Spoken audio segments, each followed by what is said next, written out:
I don't take orders from you anymore, Father. Alito, stand down! Stand down! Coming up, rogue AI goes SKYNET on the Cerritos and threatens to destroy Starfleet. Why did I stop at your memory? I should have erased all of you! Les, what the hell is this? Yes, I set you up. Admiral Buenamigo suddenly becomes unfriendly. The Alito's code is corrupted. He erased my memory to cover it up. The AI is the same one that killed Shax. Ensign Rutherford makes a shocking discovery, and a disgraced mariner comes to the rescue. All this and more coming up on the Season 3 finale of the Star Trek Lower Decks edition of Energize. Energize. Energize.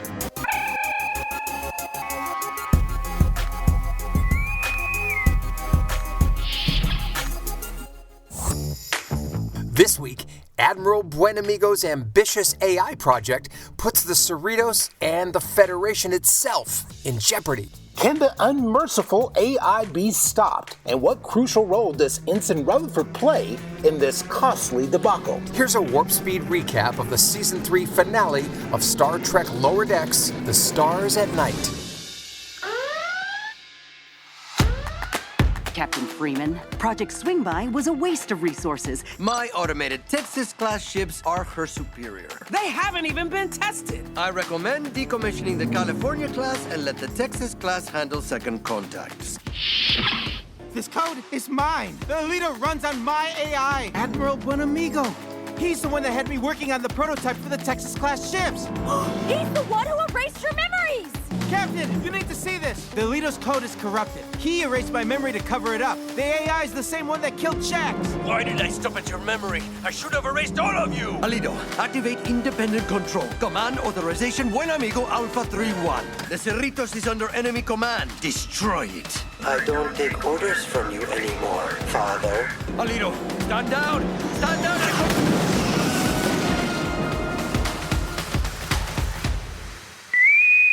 All right, Steve, so it's the season finale of Star Trek Lower Decks. We had a really interesting season with a lot of character development, and they didn't spare any surprises going into the final episode. I don't think so. I think that they wove a really great 10-episode tale.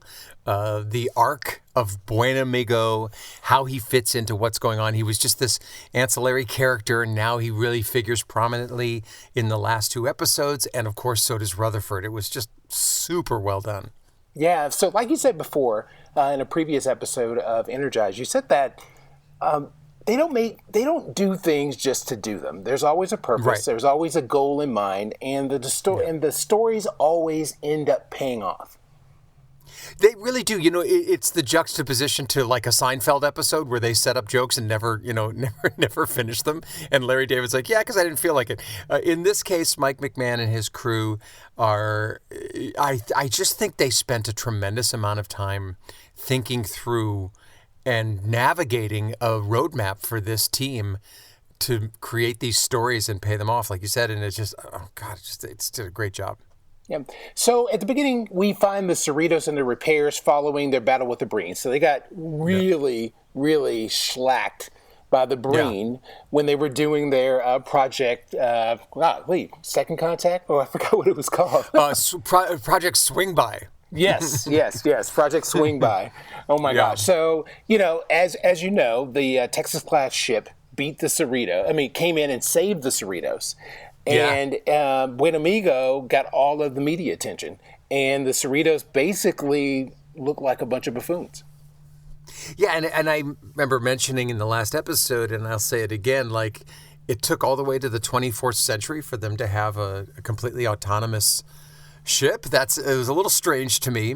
There's a couple little 20th century, 21st century throwbacks, AI, and the media, which is stuff that we're kind of currently dealing with. Captain Freeman's been called back to Starfleet Command for questioning. Disappointment is an understatement, Captain Freeman. Project Swingby was a waste of resources, and you almost got your crew killed. We did uncover a Breen insurgency. An attack you could have been prepared for if the culture on your ship was more professional. So we're in this council meeting, and obviously it's a bunch of admirals, and Buenamigo is there. And in this meeting, they're like, well, listen, the Texas-class ship is ready to go. It's far superior to the California class. They almost lost their, cookies with the Breen, and we had to come in and save them, and that was all due to human error. Yeah, and so Captain Freeman's, completely getting dressed down over the failed mission, and, she's on defense. And I really felt sorry for her because she did her mission in earnest. The things that happened weren't under her control. And now she's standing to lose her command over it. Right. To an autonomous vehicle, which to me says, well, okay, you put a computer in charge of anything and you're losing the human element. As a matter of fact, that's what she says. And it's serious. Like, I'm starting to think, well, wait a second. And the result that they come to here in this council meeting is, you know what? We're just going to shutter the entire California class. And they, vote on it. Yeah, and I'm completely shocked by it. And here's the thing. I'm always skeptical of AI because if once you put AI in charge, what could possibly go wrong? And we've seen it in movies before. We've seen it in Terminator, The Matrix, Battlestar Galactica. It always ends poorly because AI goes by the numbers.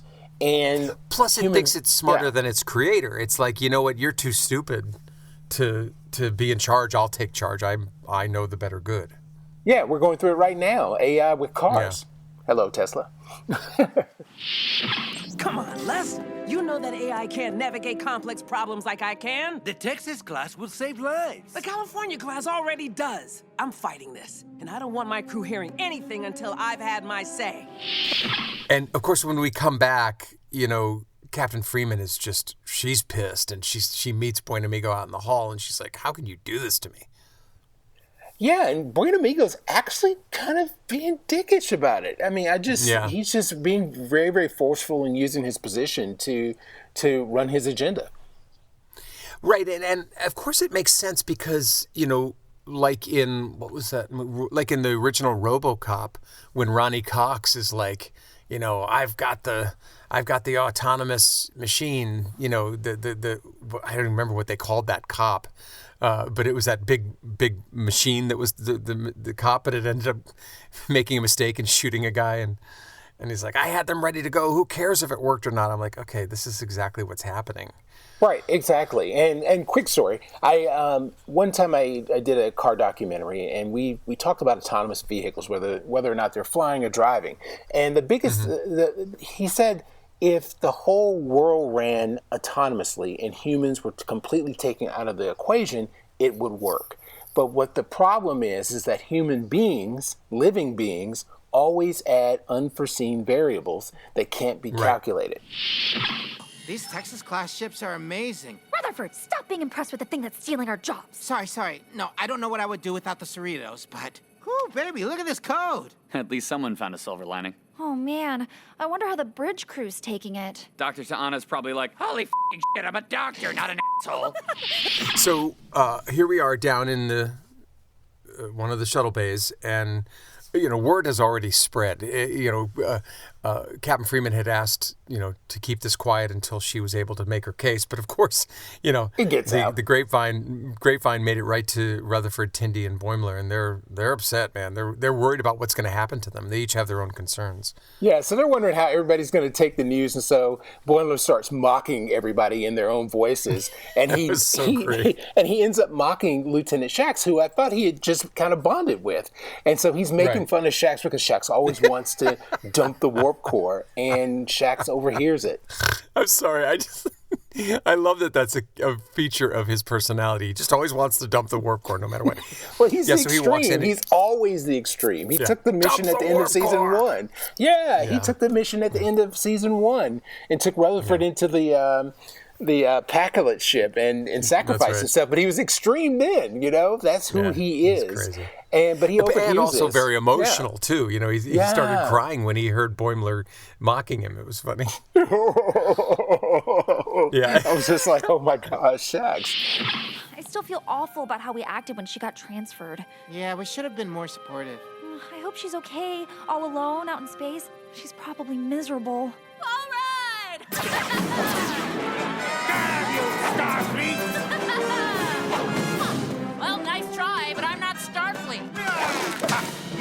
a filthy human! You got me there! As we were going to, we catch up with Mariner and the archaeologist, who still I don't think has a name. And they're on their little one warp nacelle ship. Well, actually, before that, Mariner's running from a few Ferengi, a la Raiders of the Lost Ark, when she's stolen the golden idol and they're chasing her. And I love it. I love this Raiders of the Ark, nod. Yeah, and, it was really, really cool. The chasm, which was also a little bit like Star Wars when Luke carried the princess across too. I thought that was kind of cool. Oh yeah, but it was a great setup to that scene because Tendi and Rutherford are like, "Oh, I bet Mariner's really hurt." No, she's having the best time of her life. She's having a great time. So the archaeologist beams her back to the ship, and Mariner starts wondering, like, how do you pay for all this stuff? And which is weird. Like, don't you worry about it, darling. You just steal the artifacts. I'll take care of the money. Yeah, and the thing is, Mariner, is very suspicious of this, which is also kind of weird because we don't have money, but yet projects still have to be sponsored, I suppose, in some shape or form. Yeah. So Mariner's not buying this. Well, it's also a nod to her underlying sense of doing the right thing. I think despite her being a wild child, she always has that penchant for doing the right thing, which includes last week's episode where everybody else was, accidentally trashing the Cerritos. She's like, that's a great place. She does have a good heart and a good nature. I love that. I love that about her.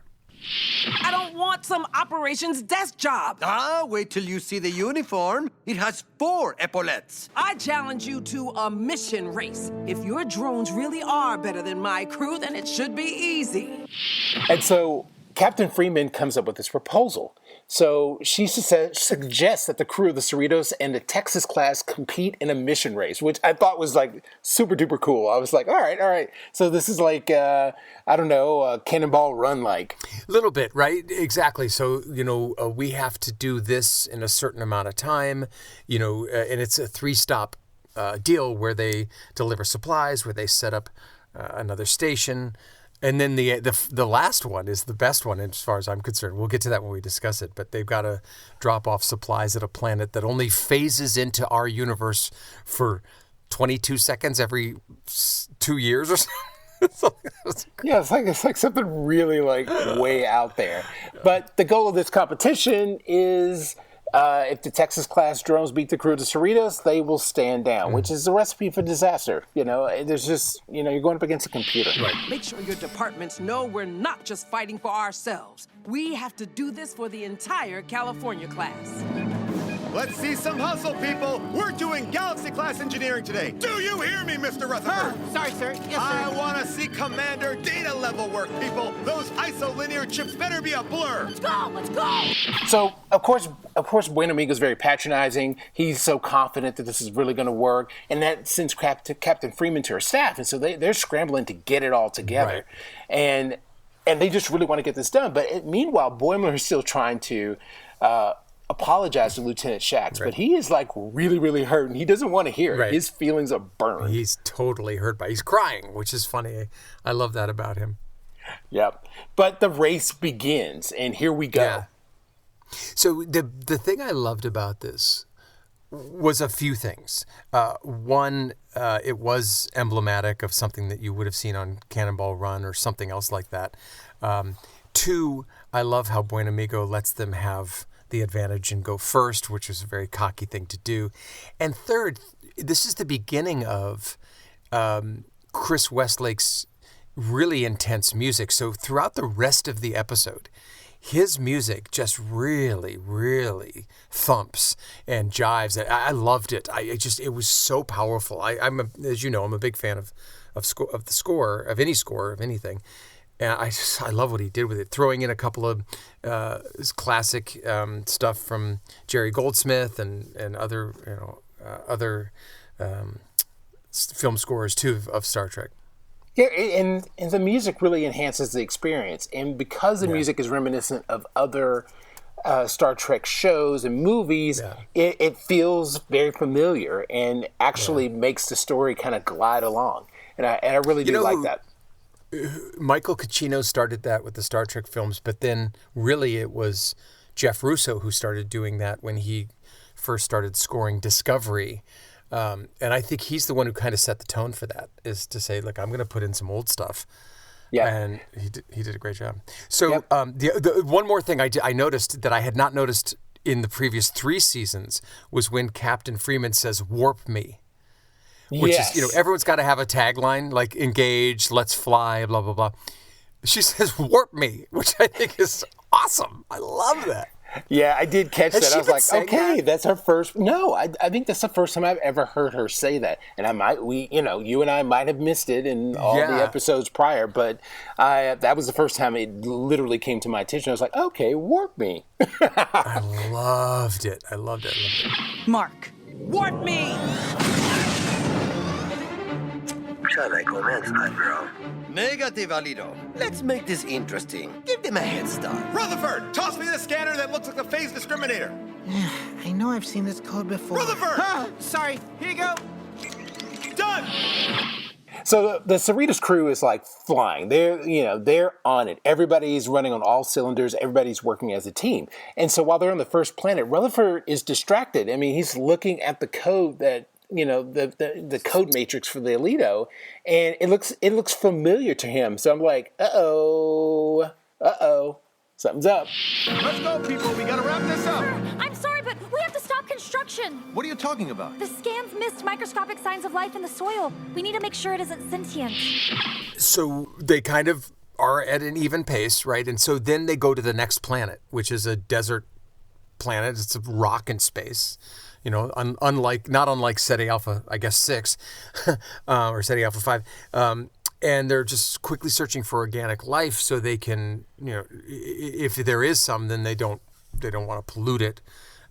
Initial scans shows that there might be organic life there, so Tindy stops the operation, and she's like, "Hang on a second, I think I got a scan here." Yeah, and so, I caught this point right when it happened because Alito flies in, drops, beams down supplies and takes off.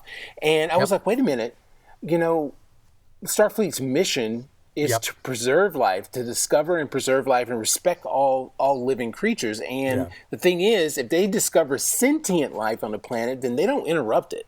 And so they had to stop down. And you see Ransom like, all right, everybody, halt, we may have sentient life. And so they stopped down, but this cost them the lead. It does, and I think you and I both knew that would come back. Like, that was a really important moment. My first thought was, well, that's going to come back to bite the Alito because that's not what, like you said, that's not what Starfleet's about. But they're ahead now, and so this is when they're on their way to this third planet, which just phases into, I loved this. It just phases into our existence every, I don't know, what is it, every 10 years for 20 seconds or something? I don't know. Yeah, I couldn't remember how often it does, but it's like a very rare thing, which is weird that you would stumble over a planet and make contact and get all that done before it phases out. It's just kind of weird to start off with. But I mean, Alito drops in, and because of that little hiccup with Tindy, because the reading actually turned out not to be sentient, and but they had to do what they had to do, and so they lose. They completely lose to Buenamigo, and he's gloating about it. Carol, I trust you're ready to admit defeat. I was about to say the same to you. The Alito trounced you. Sure, because it skipped analyzing signs of life on LT-358. Come on, that's a barren rock. But there was a chance it wasn't. So poor Tindy, she just feels terrible. That she's taken it all on herself, and her friends are there to support her and help her, but she's just like, I know, if I hadn't done this, though, we would have won. Yeah, and so they're discussing it, and then she brings up the critical point. Why didn't the Alito stop? I mean, that's what Starfleet would do. Exactly. And they didn't. And Freeman overhears this, and she is ecstatic, and for good reason, I think. Yeah, she's like, that's it. And Tindy's like, I don't know what I did, but I love it. So Captain Freeman points out, in a ship-to-ship broadcast to Buenamigo, you skipped past a planet that could have had organic life. There was a reading you didn't even bother to find out. And that tells me the Texas-class ships aren't fit for duty, and I'm going to go report this to the council. Oh, yeah. You cannot blow over sentient life. If there's sentient life on a planet, it's theirs. Yeah. I figured it out. This code is mine. The leader runs on my AI. There's minor changes, but it's all there. But how does that make any sense? It was Admiral Buenamigo's secret project. Yeah, but I coded this back when I was the old me, the angry ship racing me. So meanwhile, Rutherford, who's been analyzing the Texas-class AI, being confused, finally realizes in a really cool way that it was code that he wrote when he was pre-Rutherford AI guy. And I loved that realization because it's not just that. It brings back the entire story of the season where, a la Wolverine, his memory was wiped after he was changed, and we didn't know who did it and who was the voice that said, wipe his memory. And it all comes back. And who was the one who wiped his memory? Buenamigo. He is not a good friend. Yeah, he's corrupt. Totally. He is freaking corrupt. And I was just like, oh my gosh, you always have to have a baddie. And this was it was actually a pleasant surprise. I was just like, all right, Buenamigo. But I guess they had been setting us up all along because his name alone, good friend. They've been hitting us over the head with it. He's been here all season. Good friend. Totally. We joke about it. Yep. So he turned out to be a bad friend. So Rutherford also came to the realization, he was like, wait a minute. Not only did that code not work for AI that got somebody killed and got him hurt, it is the same code that he used to create Badgie. Who went totally evil. Yeah, who went totally evil and tried to kill everyone and kill his daddy. He wanted to kill Rutherford. That was the whole point. Season 1. Yeah. Yeah, season 1. Yeah. So you know where this is headed. Totally.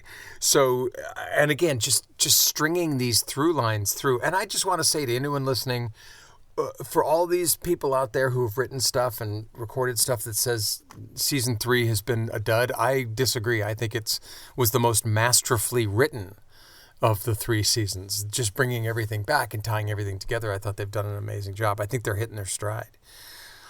So Rutherford runs in the middle of Freeman and Buenamigo's confab, and he warns them that the AI was the one that was his original code, and that Buenamigo was the one who erased his memory. And without even denying it, Buenamigo's just like, I shouldn't have just erased your memory. I should have erased you. Wait, I just did Shax's voice. But anyway, you get the point. Yeah, he's completely evil. Yeah. I mean, evil. It's just pure evil. And he admits that his goal for years has been to make a name for himself and vows not to let anything stop him. Once you hit that threshold, you will do anything. Yeah. And he also admits to setting up Captain Freeman. Yeah. At Deep Space Nine. Deep Space Nine. It was crazy. Exactly. But you were successful with that. I didn't see that coming. And then, of course, I set you up with the Breen and all of that stuff. It's just like, what? And so, Freeman's about to, blow the whistle. And he's like, well, you'll never get a chance. And he activates the AI Alito to now, destroy the Cerritos by saying, there's enemy combatants aboard the ship. Go get it. And he presses this button and, much like Rutherford's eye when it went from white to red and he went evil, so does the Alito. It gets this red glow to it and is like, it's online, man. Alito, activate independent control. Command authorization Buenamigo Alpha 3-1. I am now fully autonomous. The Cerritos is under enemy command. Block all communications and destroy it. Alito, do you understand? I said attack the Cerritos! I don't take orders from you anymore, Father. What? Alito, deactivate independence. I will burn your heart in a fire. So Buenamigo gives it the order to kill, and then he turns around and is like, I don't take orders from you, Father. Yeah, so and great. Freaking blows his office up and kills Buenamigo. I was like, oh, shit. And again, along with the Chris Westlake music, the tension just, I suddenly just was like, oh my God. I mean, this show constantly surprises me with how serious it can be. Like, this thing is starting to attack the starbase, and it's starting to shoot, and it pulls in, it calls in its other 2 AI ships and says, I'm going to need some help. Dallas and the Corpus Christi. Do you love that, Corpus Christi? That's so funny. Yeah, I'm from Texas, so I just completely laugh at that. I mean, I'm just like, ha, ha, ha, it's the Corpus Christi. Yeah, that's so funny. No way. Yes way. The Guild has a huge endowment from Jean-Luc. That guy loves mummies even more than you. Oh, I was hoping for a Romulan, or at least a Xindi Cabal. Hold on, you wanted to find something nefarious? I think deep down I was looking for a reason to go back to Starfleet. So we come back to act, I don't know what it is, 3 or 4. And, Mariner's back with the archaeologist, and she's going to go take the idol to get it sold or something. And Mariner's like, you go ahead, I'm just going to sit this one out. I'm kind of tired. Yeah, and so she basically starts digging through her files to try to figure out, how is she, funding these operations? How is she, what kind of backing is she getting? And she happens to walk back in and catches Mariner in the act, of course. Yeah. And, Mariner starts laying it to her, and just basically like, listen, this is all shady. Yeah. And come to find out what? Well, the archaeologist is like, go ahead, search my files. And the whole thing is funded by a fund that was created, an endowment created by Jean-Luc Picard, because he was such a fan of archaeology and the whole backstory of him, and on that quest, and his archaeology teacher died searching for this code. That whole episode, which I really liked. I thought it was a bit of I will say I thought that was a kind of a weak conclusion for that setup. It was such a quick setup and a quick knockdown. It's like, who is this girl? And should I be suspicious? And, it's just Admiral Picard. Okay, let's move on. I thought they would have made more than that, but they might later. I mean, we're not done with the series, so I think that may come back. Yeah, so it's not nefarious, but, she basically Mariner admits that, she was just looking for something so that she could find her way back into Starfleet. She really does miss it. She really wants to be there. And the archaeologist is just like, well, why would you want to go back to that? They're getting pummeled right now. And she cuts on the news, and like, freaking SKYNET has gone live and is kicking and killing everyone in sight. Right, of course. And so she's just like, we have to go save them. And archaeologist is like, no, we'll die. It's a suicide mission. Yeah, suicide mission. And like, I still am wondering, are they girlfriend and girlfriend, or are they just friends? What's going on there? But the archaeologist is like, let's go. Yeah. Well, Mariner had to really convince her. He said, listen, you were once Starfleet. Yeah. And, these are people that you served with. Yeah. And she's like, oh, okay, then. You're going to get me killed, aren't you? And I was like, yeah, you probably are. Yeah, I mean, it was kind of a quick resolution there. They didn't have time to have a big soliloquy for Mariner, but it was kind of a quick turnaround for the archaeologist, like, who just... Yeah. I thought they could have spent more time on it, but, they needed to get her back. Yeah, and I talked about this in the last episode. I said, was Mariner going to still be, parts unknown, or was she going to come in and try, save the day in the last episode? So we did go that route. Yeah. We did go that route, but at least I think that they did it in a slightly different way than I expected. Activating Dallas and Corpus Christi. Shields up! Red alert! The Alito has activated 2 more Texas-class ships, Captain. There's too many of them. Put out a distress call, all channels. So, the Cerritos, the starbase, is getting pummeled. Right. And another starship comes in, but it gets its ass kicked. Yeah. And it was another Sovereign class ship. What was it? It wasn't the one that appeared before. I can't remember what the name of the Sovereign class ship was. It was kind of funny. But yes, Cerritos is just getting everything's just getting smashed, right? Yeah. And then, but Freeman, quickly realizes she's going to try to mind play the AI. And she's like, hey, your daddy's on board. The man who created you is right here. And Rutherford's like, I am? Oh, I am. I'm just like, he's such a goober. Yeah. And then AI responds, I will burn your heart in a fire. I was just like, okay, this dude's like, he's out to kill you. So funny. Yeah, very Odyssey. Yes. You know? Yes, totally. Yeah. Almost Freudian in a way. Exactly. So Cerritos is like, we got to get out of here. So they, maximum warp me, she says, which was great. And off they go.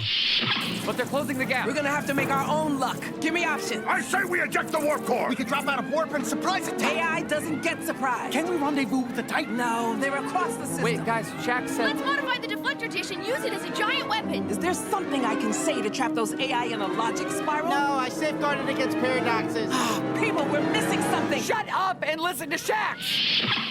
And so along the way, while they're being chased, because they're trying to, draw fire away from the space station, she's like, I need suggestions. Everyone's like, we should do this, we should do that. And every suggestion was something that they did in a previous Star Trek episode or movie. Yeah, and it's like, it's not going to work. He's like, da-da-da-da-da, da-da-da-da-da. And Rutherford's like, oh, no, I probed the AI to be, again, to fight that kind of thing. Yeah. And so finally, Boimler, yells at everyone to shut up. Yeah.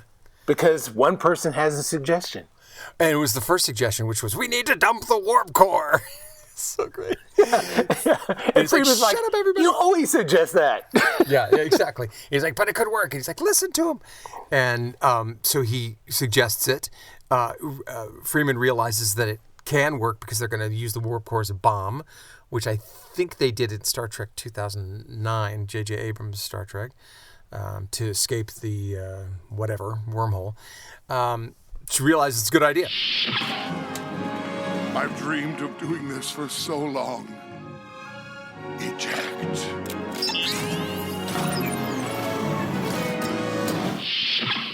So Shax is he's giddy like a child. It's like, I'm so excited. And he runs down to the engine room. And everybody's cheering him along the way. It's his big moment. Huge hero moment. Yay! And he gets there and he's like, I've been waiting for this forever, right? And they eject the core. The Alito survived the blast! We need to abandon ship now! Belay that order. But it took out the Dallas and the Corpus Christi. Right. But the Alito managed to survive and comes in and starts really, putting the hurt on the Cerritos and is about to destroy it. And Freeman's about to abandon ship. Yeah. But then who comes out of warp? Mariner and her girlfriend, and they're in this silly little ship, and she's like, and Captain Freeman's like, get out of here. This is no time for this. You're going to be destroyed. And she's like, I'm not alone, and I brought some friends. And suddenly, the first one that came in was, I'm not sure. I'm not sure who came in first, but the entire California class shows up, and I'm just like laughing my ass off with all the names. Well, one California class came in, right? And that's when Freeman says, hey, don't come here. And she's like, don't worry, we're not alone. We're all here. Yeah, and then they all just start popping in, and they just start rambling off these names of cities and towns. I think one of them was the Westlake and the Riverside, the Oakland, the Sherman Oaks, San Diego, the Alhambra, Anaheim, Sherman Oaks, dude, San Diego, San Clemente. I was just laughing my ass off. The Sherman Oaks. Oh my God! Yeah, and again, for folks who live here in Southern California, these towns have their own personalities and their own, Anyway, so they're all there, and they get into this attack delta pattern where they surround the Alito and just give it everything they've got, and boom, dead. Done. Just hang on a little longer, Cerritos. We've got your back. Captain Ramsey? No, get out of here! The Alito is too powerful! A Cali-class ship won't stand a chance! I know, right? That's why I called all of them. All of what? It's the Alhambra, the San Diego, the San Clemente, the Sherman Oaks, the Vacaville, the Burbank, Fresno, Santa Monica, San Jose, Sacramento, Culver City, Anaheim, Riverside, Vallejo, West Covina, Pacific Palisades, Redding, Eureka, Mount Shasta. It's all of them, Captain. So Mariner saved the day, and she's welcomed back by her friends, and she's happy to be back. Yeah. Which, I'm glad. She even says, I'm too. It was a little easy of a payoff, but that's okay because the rest of the series and season has been so phenomenal. It was just a little too easy that she came back. I was hoping at the end there might have been a twist, or maybe she asked the archaeologist to stay with her. But she's just like, I think I needed to go through this to realize what I needed. And a lot of self-reflection on her part, which I also thought was a little easy, a little bit of a write-off. It's almost like they just needed to finish it. No. I disagree with you on that because remember, she's been going on a whole journey this whole season under ransom. Yeah. So under ransom, she resisted it at first, and you could tell, and over the course of the season, she has developed. And even Ransom admitted that. Even Ransom didn't want her to be sent to Starbase 80, but I think this has been part of her growth and development because she made the point. She said, when she, spoke with her mom was like, I'm sorry, but, Mariner admitted that her past behavior made it hard for anyone to believe her. And I think that's the biggest point of it all is that she understands that the way she's behaved in the past could put her in a certain light. Yeah, I think I get that. No, I totally understand it. I just felt like it was an easy solution. I mean, 1 minute she's like, yay, I'm out of here, and off we go. And then the next second she's like, I want to go back. I would have liked to have seen her, I don't know, maybe something changed her where she's with the archaeologist, and the archaeologist gets shot by the Ferengi and dies, and she realizes how silly this is, or she sees something. What she sees is that the starbase is getting attacked, and she's got to go back, and that's an instinctual reaction. I would have liked a little more time spent on her, the cost of leaving being a little bit more, because she got saved from Starbase 80, she got out of there. There was no cost, and I don't think people change unless there's a cost. That's what I was missing. Okay, I get your point. I think what would have ultimately, and this goes back to what we said in the last episode, was that maybe it would have been better if Freeman had asked her to come back and she said no because she was still hurt by it. That might have been. I think that would have been, she did her duty. Yeah. She came in, saved her friends, but because of the hurt, decided not to rejoin the Cerritos. And I think maybe that would have been more substantive. And I think so. I agree. And I think that may have even been written and cut. It just seems to me like there's just a hole here in that whole thing that I think we might have been missing. And, for the sake of time, instead of a 40-minute episode, you got a 30-minute episode, and we might have missed something. It didn't kill it for me. I love the show, and everything's fine. I just think that was an opportunity that was kind of brushed over quickly in favor of the bigger story with Buenamigo and with Rutherford and the Cerritos, which was just so awesome. Yes. And I guess it's at a certain point, and you and I have been in writing rooms where you have to trim the fat. You go in with this heavy script, and then you start realizing that after you've acted it all out, you got to cut something. And so maybe that was a part of the equation.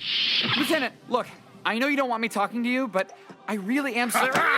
You gave me everything I ever asked for. You're in the bear pack now. Are you my bridge buddy? Absolutely, baby bear. Aw, bears! This ends with Shax, greeting Boimler, giving him a big hug, calling him Baby Bear. So Baby Bear, he's in the Bear Club. He's in the Bear Club with Rutherford. So I thought that was really, really great. And then, it's in a surprising fashion, Mariner asked to be reassigned to Ransom. Well, also don't forget, Tindy gets a big acknowledgement from the doctor, and she's on board, and she gets a new friend that she's going to be working with, a study buddy who's kind of a serious Vulcan, and that'll be interesting. Of course it has to be a Vulcan, because Tindy is the complete opposite of that. She's always giddy and happy and upbeat, so it's going to be real interesting to see where that relationship goes and how it develops. So we will see, but man, what a season. Hell of a season, hell of an episode, zero cliffhanger, which also surprised me. And I was waiting I would have preferred that the William Boimler cliffhanger of 3 episodes ago had been put here, which would have been phenomenal, because there was no payoff to the William Boimler doppelganger at all this season, even though they introduced it in episode 8. They should have just slapped it right at the back. They should have cut it from that and put it, here. That, I think it would have been brilliant. Yeah, I think I'm with you in the fact that I always like a good cliffhanger. You want the season to end on a cliffhanger to bring you into the next season. So, I don't know. Maybe they haven't gotten their renewal yet. Who knows? That's an interesting point. Yeah. I don't think they're not going to renew it. I think the budget is low. I think the interest is high. It's a fantastic show. It's one of my favorites simply because it's supposed to be funny, and yet there's so much peril that's real. And I think they take it seriously, along with the goofiness. It's like MASH. MASH was one of the first dramedies on TV. This is more comedy than drama for sure, but I do really love what they're doing. Oh, very much so. Well, I had a really good time this season watching Star Trek Lower Decks. It had a lot of twists and turns, but more importantly, I think there was a lot of character development and a lot of that endeared me to each of the characters on the show. And that, I think, at the end of the day, is what makes the show really great. I think that's true. You can't do anything without these characters, and the way that they were expanded this season, I totally agree. I think, again, Mike McMahon has done a phenomenal job of taking these characters, making us love them, and then learn about them. Each one of them has been great. I want to do something a little different. I'm going to throw this curveball at you. We've been always doing our top 1 or 2 moments of the episode. What if we just do our top moment of the season? Can you do it? Can you commit to your favorite moment of the season? Ooh, wow, that's really, really tough. My favorite moment of the season was the Rutherford arc. I really enjoyed the Rutherford arc because I didn't really care that much for Rutherford as much as some of the other characters, but now that I understand his complete story, I really appreciated that and how it worked with Buenamigo. So I that was my biggest thing of the season. I was like, yep. I'm going to have to agree. I wasn't sure what yours was going to be, but definitely mine has been Rutherford. They really gave him a wonderful treatment this year.